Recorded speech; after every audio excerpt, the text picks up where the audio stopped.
I have a dream that my 4 little children will one day live in a nation where they will not be judged by the color of their skin, but by the content of their character. All we say to America is be true to what you said on paper. But somewhere I read of the freedom of assembly. Somewhere I read of the freedom of speech. Somewhere I read of the freedom of press. Somewhere I read that the greatness of America is the right to protest far right. Well, I don't know what will happen now. We've got some difficult days ahead. But it really doesn't matter with me now, because I've been to the mountaintop. I don't mind. Like anybody, I would like to live a long life. Longevity has its place.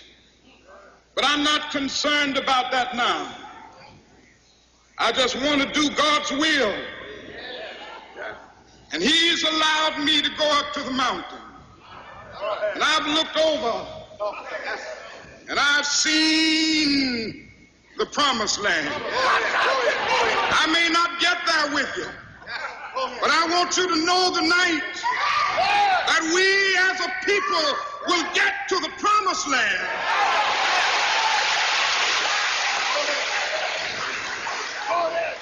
So I'm happy tonight. I'm not worried about anything. I'm not fearing any man. Mine eyes have seen the glory of the coming of the Lord.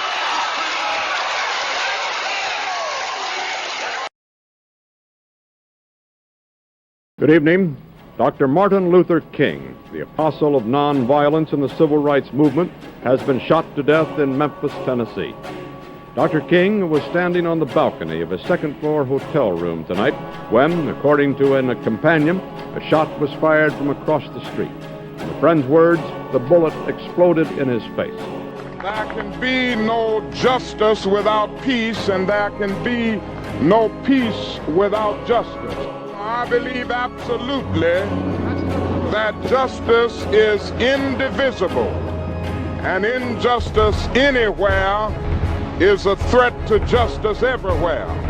We must continue to stand up, and we must continue to follow the dictates of our conscience, even if that means breaking unjust laws. That non-cooperation with evil is as much a moral obligation as is cooperation with good. And I do not plan to cooperate with evil at any point. Ultimately, a genuine leader is not a sucher for consensus, but he's a molder of consensus. And on some positions, Howard is asked, the question, is it safe? Expediency asks, the question, is it politic? Vanity asks, the question, is it popular? But conscience asks, the question, is it right? And there comes a time when one must take a position that is neither safe, nor politic, nor popular, but he must do it because conscience tells him it is right. And that is where I stand today, and that is where I hope you will continue to stand, so that we can speed up the day when justice will roll down like waters all over the world, and righteousness like a mighty stream. And we will speed up the day when men will beat their swords into plowshares and their spears into pruning hooks. And nations will not rise up against nations, neither will they study war anymore. And I close by saying, as we sing it in the old Negro spiritual, I ain't gonna study war no more.